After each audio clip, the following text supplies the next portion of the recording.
Welcome to ADHD Unmasked, a real, honest podcast that's all about my journey from breakdown to breakthrough. Thanks for listening. Firstly, thank you so much for stopping by just to even have a look at what this podcast is about and taking the time to listen. I'm by no means a professional, and this podcast, I promise, is not polished or planned out, so I do apologise if you were expecting that. This is me. This is the real me, in which I've called it. It's my honest journey with ADHD and addictions, coming back from what I hope is the real me and who I am and finding who I am. Because last week I hit breakdown. The actions caused consequences that affected my finances, my relationships and my family. And I now need to rectify that.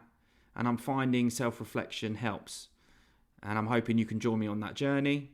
There may be some lows, but I'm hoping we get some small wins along the way. But I just need to face me. Take that mask off. Understand whys, whats and hows. And maybe by sharing this, I might help somebody else as well. So it's a dual-speared sort of mission into my self-reflection and recovery, but also seeing if I can help others along the way and do it together. Maybe they can help me. So this is my first episode of my podcast, ADHD Unmasked, The Real Me, and I've called it The Mask I Wore Too Long. Thank you. For as long as I can remember, I've worn a mask, a version of myself that fits wherever I am, whoever I'm with, and whatever I'm doing. That mask became my way of surviving, of performing, of feeling normal. But it's only recently that I've started to realise how long I've worn it, 37 years, and that my real life has just begun, and not on a good foot. Growing up as the quiet middle child, I can still remember my parents saying I hardly ever spoke, and struggled with my emotions. I have a few vivid memories, almost like warning signals that flash back in moments of thought, real indicators of when I felt, that's just not normal. For example, one that stands out to me is playing football at the local park of my brothers. When disagreements happened, I'd often snap into anger. Sometimes I even resorted to violence as a kid, which confused me even more. Another one is walking home with my brothers again, when one mentioned that I was different. And I always remember the pause of deathly silence when that was said. They knew something that I didn't. A memory I feel ashamed of is when my grandmother sadly passed away. I was confused about how to act or how I was supposed to feel. I knew I should have been upset, but it was almost like my mind couldn't access the emotion. It was a strange mix of guilt and emptiness that has stayed with me ever since. Like I should have been crying, but I wasn't. Over time, that turned into a deep perfectionism. I remember playing football again as a youngster, and my team would win a game 10-0, we'd play brilliantly, and I could have even played well myself, but if I didn't score, I'd become emotionally frustrated, angry, and even cry. I couldn't take any criticism, even from myself. I was always finding ways to keep busy, tidying my room, organising things, coming up with new ideas on my old Nokia phone that my dad gave me, interestingly, just as I'm doing right now, 25 years later. Forced to sit still was nothing to do due to my actions. We'll get to that later. As I moved into my later teenage years, that mask didn't go away. I struggled to maintain relationships because I never really opened up. There were lies, avoidance, and more layers of action to seem normal on the surface. I'd do things like buy gifts or show affection in ways that didn't actually involve sharing emotional feeling. Even when I had chances to open up, and believe me, I had many chances, I turned them down because it felt too hard. The mask was safer. It was easier to be behind it, even if it meant I was never really truly being myself. It turned out that I had a fantastic career as a teacher when I left school and college. Within 8 years of starting my school as an NQT, I'd climbed the ladder fast, taken on the role of second in charge within 6 months and head of department within a year. I added more TLRs along the way. Head a year, head lead practitioner for the academy within 2, head of house after 3, and it just kept on going. By my 5th year in teaching, I became an assistant head teacher for teaching and learning as well as a lead for an academy group. After this, I'd achieved so much, but I was always going to, because the harder I worked, the less chance there was that I'd be seen for who I really was. It was a catch-22. The less chance I'd have to sit and answer the question with my wife, which she always asked, what actually makes you happy, Josh? Honestly, I struggle to answer that even now. I honestly feel I could do any job and do it well in time. It became like another layer of security. When I was challenged about my emotional connections at home, I resorted to what I could do to defend myself from being emotional. I'd say, I work hard, I pay for everything. It's embarrassing to type. The job of teaching slowly drained my mental health, so I became almost addicted to doing more and more and more and showing less of myself and less at home. I caused a lot of pain in my relationship with my wife, lying, small breakups in between, and many issues. Eventually, we decided teaching wasn't the right fit for me anymore. I left the profession in January 2020, right at the start of COVID, and my dad and my brother took me in at their used car dealership. Becoming a car dealer was something I never imagined doing, yet I adapted instantly, like a chameleon would do, changing colours to fit in.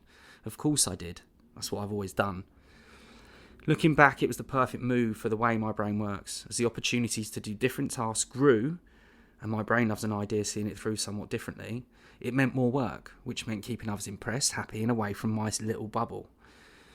As time went on at the dealership and we achieved more and more, it actually countered what I thought it would. The more success we had, the more free time I found myself with. And that's when things started to unravel.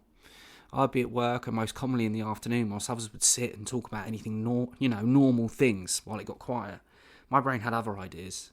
I would go into overdrive and have a rush of anxiety about being part of this discussion, and this worsened when I tried to escape it.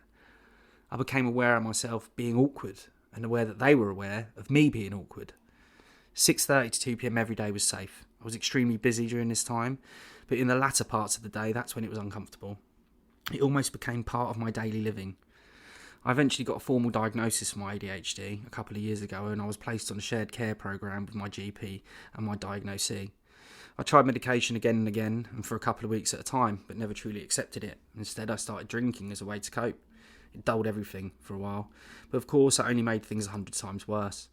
My wife saw the changes in me, but admirably stayed with me for all of this. She tried different approaches to get me into my emotional space to support me, and I blocked it every time. Something I regret. As time went on, and of more recent, I became addicted to gambling.